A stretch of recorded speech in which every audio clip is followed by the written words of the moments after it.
I have been on a quest for a strand of pearls unlike any I'd seen before. As a researcher, I know that people don't wave their pearls in the wind. They hold them close to their hearts.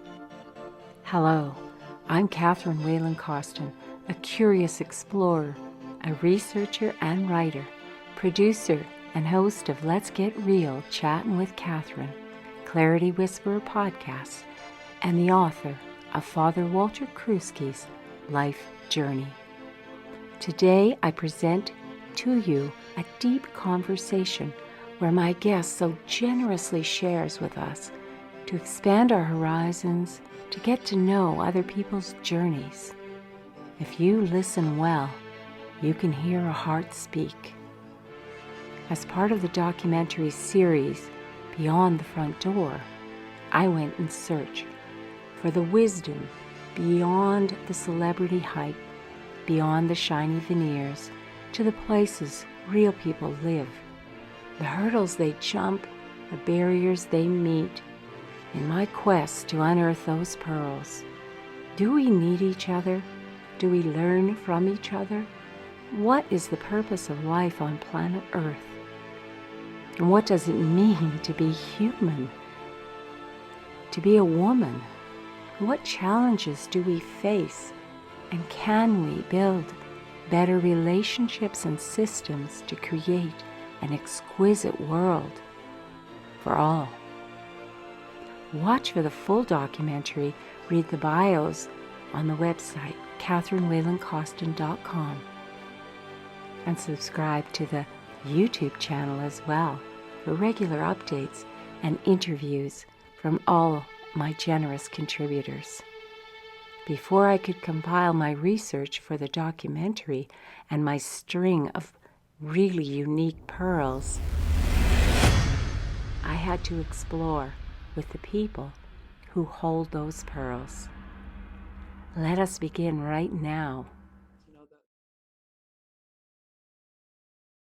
And so I did. So I ended up closing it down. It was horrible. It was hard. I lost my condo because I had signed off my condo to it.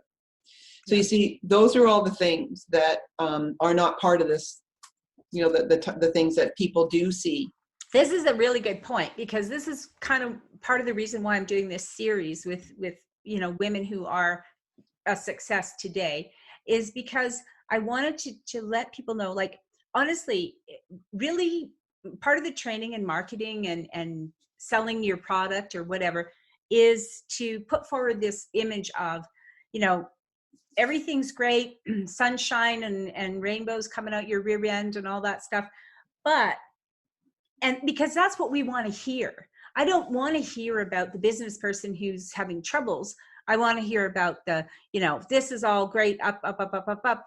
But the problem, and that's fine if you're buying their product and you think that's what you want to buy, but it's not realistic. And then when other people are trying to perform, I'd like to go into business and look at her. She just did that, and look at it's so great. Right. It's not true. It's not. Never that's not the truth. Yeah, because that's be like, it's like saying you're getting in an airplane and the airplane goes a straight direction. Well, it doesn't, right? That's right. And so it's just not life. And we do. You're right. We do aspire, but that's part of what I believe we are inspired by, seeing role models that do it. No question. And I'm so honored that so many people feel that of me, and they'll call me, they'll email me, thank you for doing that for me.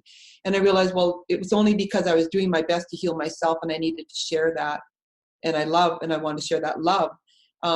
So anyways, we need people to inspire us. Yeah. But there's always, I look for the tough stories, actually.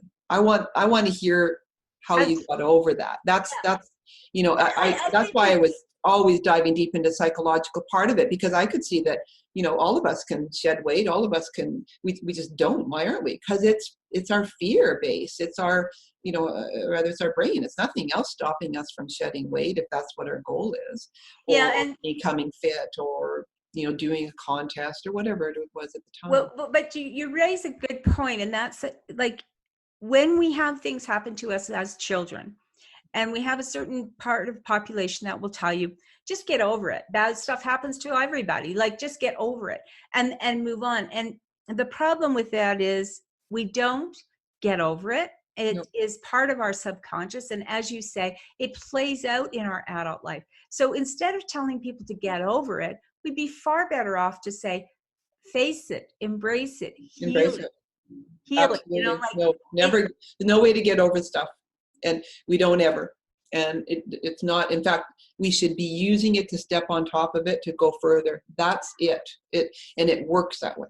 Yeah, that's what That's how it works. And I think this is what I'm seeing with the people I talk to who are, as I said, on successful paths, who present an image, which is what we want to see. I wouldn't want to see somebody coming out presenting their product full of their pity or their hardships. No, of course not. That's not to be seen that way anyways, right? It's private. It is. Yeah, it is. And the other part too, for the most part, Catherine, we were talking about this earlier, is I share the real, the private truth with people that are my special chosen, like Gord, my partner. Gord is my freaking best friend. We are God, what a life I've had with him. It's been amazing. I tell him I have maybe one or two girlfriends that I share that stuff with, because there's just no need to share it with others. I follow the Brene Brown and Oprah, kind of. I was going to say, Brene Brown, she says there's people that are sort of like it's a privilege. They're Absolutely. Exactly. And as she said, if you have one, you've won a lottery. Yeah. I think I've got two or three. I am so fortunate. Yeah. Now I am an open book, so 1-to-1, but I choose who I share that with. That's right. So I agree with what Brene said. As you said before, there was always a dog in your story. So this kind of leads me to where you're at now, which is really embarking on something on the cutting edge again, really. A whole different way of doing it. Yeah, Virchew is my company now, Virchew. Mm-hmm. So, and actually it was the seeds, like you were talking about, they were planted actually in about 1989. Mm-hmm. And at the time I was in Saskatoon. I was during my bodybuilding days. And I remember I was always into natural health, and I was always going to places where there were anything that I could find something different. In this very unusual store, and I've always said, I don't even know how or why it was there, but it was selling like some back then was called, it was a network marketing company, and they were selling those products in that store. And I was going, well, network marketing, you never saw products in a store, right? And they had all these natural books, and I was like, and it was right downtown. So anyways, I wandered into the store, and I looked. I just happened to look at the bottom of this bookshelf, and it said vegetarian dogs and cats, and I went, huh. Really? And I remember I picked it up, and I remember looking at it, and I remember, interesting. I remember putting that down.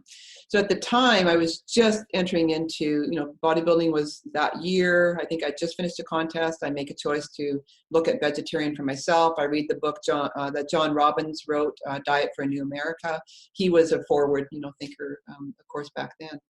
And I made a choice to just really start to look at more, eating vegetarian. For yourself. But throughout all those years, I'm exploring vegetarian. I was like 90% on the way to what vegan would be. Now we call vegan or plant-based.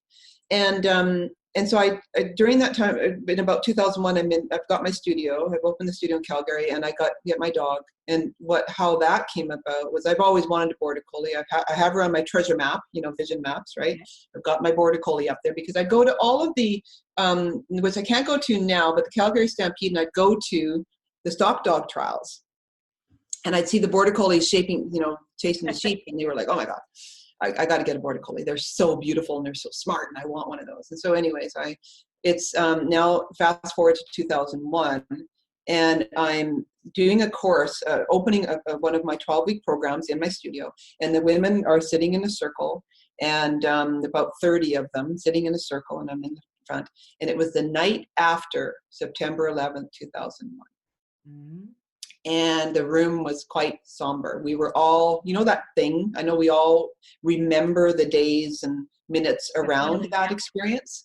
And I remember everybody saying what they felt. They're there for, they're talking about why they're there, but what they felt about September 11th. And I remember asking myself, why don't I have my border collie yet? Because the first thing I heard on the radio that morning when I was listening to about September 11th and the tragedy was the announcer said, we became complacent. We've become complacent. And I remember thinking to myself, I'm not living my life here fully. I've always wanted a dog. Why don't I have a dog? I could have a dog. My condo, I could have a dog. And I got a studio. I can bring my dog here. And it just started to roll. And it was the next day. I'm walking from Eau Claire and Calgary along the Bow River. And this is the part where the dog thing, Catherine, I don't know. It's always felt like there's somebody watching this and planting things along the way. It's a beautiful day. It's the next day after September 11th. It's a beautiful sunny September day. I'm walking from working out, going across the park. I'm going to go to Starbucks. I'm going to pick up a newspaper because internet wasn't, as much then. So I'm going to pick up the newspaper and look for a dog. I want to see if there's border collie puppies for sale. Back then I was going to look for puppies for sale.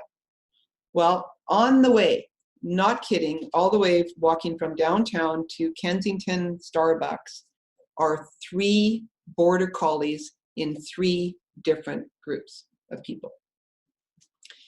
Not true story. People go, what? True story. 3 separate border collies. And I get into the Starbucks, pick up the newspaper. There's an ad there, border collie pups out in Cochrane. And I'm like, make the phone call. She says, so who are you? She's interviewing me a bit. And she says, who are you? And I said, well, I run every day. I own a studio. I live on the river in Calgary. She goes, oh, I did. I lived on the river in Calgary too. And, down in Bowness, she said, I now own 13 border collies. She said, so be careful. And it was at that, she actually had a little sheep farm. She was a phenomenal woman. And she was actually a doctor from New York, I found out later, who 70 years old is pitching bales at the sheep farm.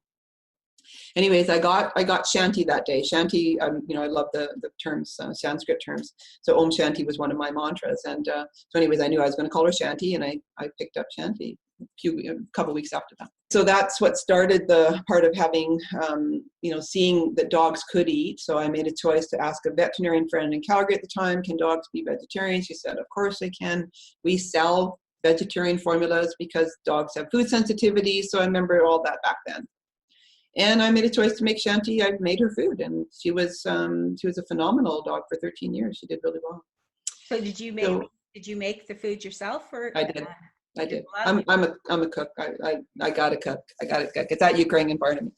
Yeah. And so I ended up making her food, and then I met Gord in 2010 in Calgary, and by then I was doing different things. I made a choice to actually go and help companies raise money. So I basically was a consultant, if you will, and I did some personal training, things like that. You were still building websites and things like that at that time. That was later. Oh, okay. Later, yeah.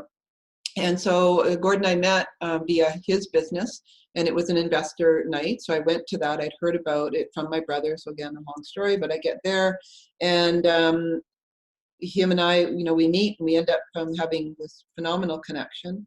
And he's from Saskatoon area originally, which we didn't know each other then, of course. Oh, wow. Yeah, it's just crazy. He's Norwegian. I'm half Norwegian as well. So I talk about my Russian roots, but I'm also half Norwegian.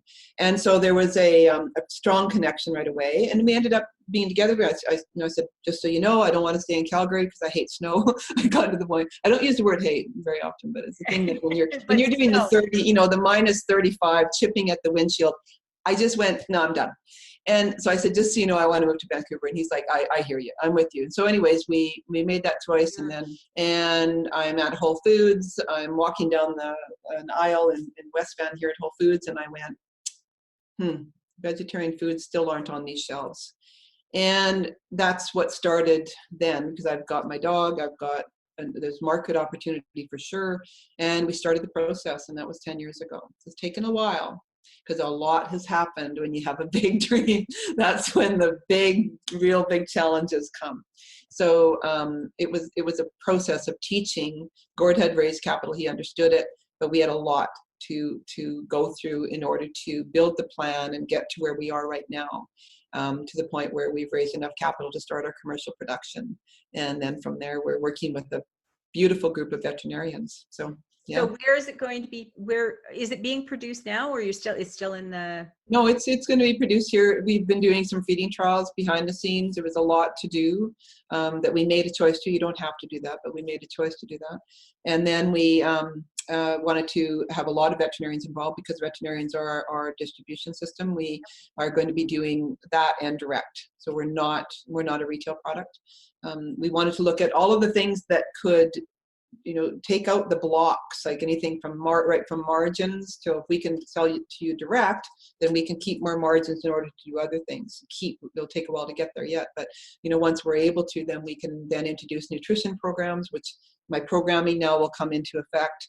Working with veterinarians, we can develop nutrition programs which aren't happening at a clinical level. So we can actually show our foods working. So it'll be made in Canada. It's here in Vancouver, and we're only going to be doing the first couple of years will only be Vancouver. Oh, wow. In a 25-mile radius, there are anywhere from 375 to 400,000 dogs. But so if people were living in another part of Canada or in the United States or we eventually can ship. Eventually will, because it's a light product. It's a dry product. It's not a kibble.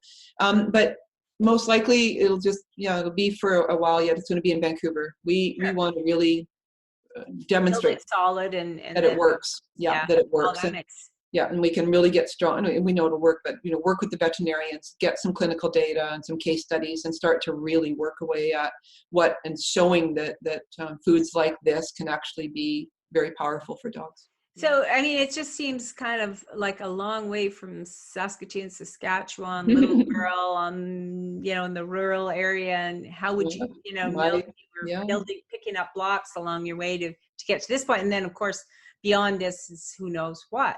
So right now you do speaking on this and throughout it, like in Calgary days I did a lot of networking groups. I had quite a few connection groups, and then my speaking started at the Chamber of Commerce, where they would ask me to come, go do the business after hours. And then eventually I ran the membership committee, and then it grew from there.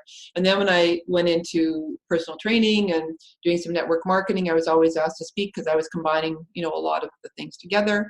And then I decided to begin Vegan Vancouver quite a few years ago. And the purpose of that was to really celebrate what was great about vegan, what could be great about a vegan business. So it was really focused on the economy of it, if you will, and celebrating people that are doing good things with plant-based business or vegan. And so I do quite a bit of speaking there. And then, of course, Virchew is going to be having me in front of a lot of rooms, because it's going to be important to be educating people on why this switch and why dogs don't need meat, and why we are, fostering and nurturing a new way of bringing foods to dogs. Well, it's a new earth. We are evolving, all of us. We really are. Anything. Yeah. So your website, Laura, if people want to contact you to get more information about the Virchew or about other things that you're doing. Anything, wide open. It's virchew.com. So BABIRCHEW.com. A lot of fun. And so I wanted to say, just first that with regards to Virchew, is that, as I shared with you earlier, it's not a dog food company, but it's about food for dogs. And it's also about food for us, and how food impacts our world and the economy through to health, of course. But it's a very important conversation today, that we start to look at truly sustainable foods. And also it's the programming and indoctrination that we've had for so long, and that we've passed on, and that was passed on to us. But it's the idea that are we eating to live or living to eat? It's so true. And I think we did get to go through that thing. I think we still are. We're living to eat, and it's not serving us. It's not serving us. We need to ask ourselves, why am I eating this? Is this nurturing me? Yeah. Or is it killing me? And literally, it can be. Yeah. And we need to ask that question. But of course, that's where the psychology and the understanding of how you operate and where you're coming from is, then we start to make those better choices. We can't, it's very unconscious. When we stuffing things in our mouth because we're trying to fill up an area or fill up something that we've not dealt with, something that we want. It's screaming at us. It's like Oprah said, really, she calls them whispers. Sometimes they're screams. I think we absolutely have to follow that part when it comes to the health aspect of it, right? We were, to go and follow, what does my body want, right? Yeah. And then and certainly, for me, it's as long as we're making more choices that are plant-based, the better we'll be. It's got the fiber, it's got the nutrients, it's got the antioxidants, It's like someone said, you don't find a miracle superfood or super ingredient within a pork chop. It's always within something that's from the plant kingdom. So if we just see it as that way, then make other choices. If we feel we need some meat, go for it, But for the most part, eating plant-based is a really powerful way to live. Yeah, I think that's a beautiful way to, just look at choices, and I think the sooner we can let go of condemning people for either choice, for whatever choices they're making, because I know the wounds that happen and that really can be, because I felt very, as an outsider, even to my own family, because because I couldn't eat what they ate. So I wasn't part of the tribe. So I was part of a different, Right. so Yeah. and we're doing that a lot these days in different ways on social media and whatever. It's like, if whatever that person's doing is wrong, whatever I'm doing is right. And we have to. Right. I completely, the thing that, I think of you often when I'm listening to Brene Brown, because of your posts and you wanting, and how you really want to see more cohesiveness, more conversation about it rather than division. When Brene Brown talks about, in one of her books, she talks about the big sort, and it was written by another man a few years ago prior to the Trump administration. But the big sort is literally where we're dividing, where we're choosing faction over family. And we must not. We must see it as not red, white, black, white, conservative, etc. We must not see this. We must see it as we're all the same. Yeah, we're all one. And we are, and we've got to take care of that inside of our own home first. Obviously, that starts right here, and then it goes, to everybody around us. Everybody that we include. Like, the big sort is not good. The more we're dividing, we're even seeing it through the coronavirus. Where we have to actually separate ourselves. I mean, this is very indicative of the world we've gone the wrong way. We need to run the other way. Yeah, our pendulum has really swung hard. And the other thing that really came to me with the virus and all the different division that we're seeing, we're being put into these different groups. And my husband was mentioning to me something about, man, this is happening and that's happening. And I said, there's something for everybody, honey.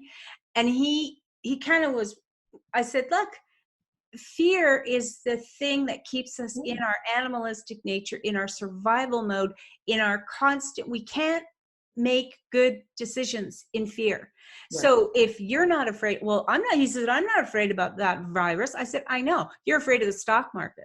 Somebody else is afraid of of war. All going to be, so that's the part for everybody. They've got a flavor, just flick the channel and you'll hear something else you can be afraid of. Somebody else is afraid their teeth aren't white enough to get that job.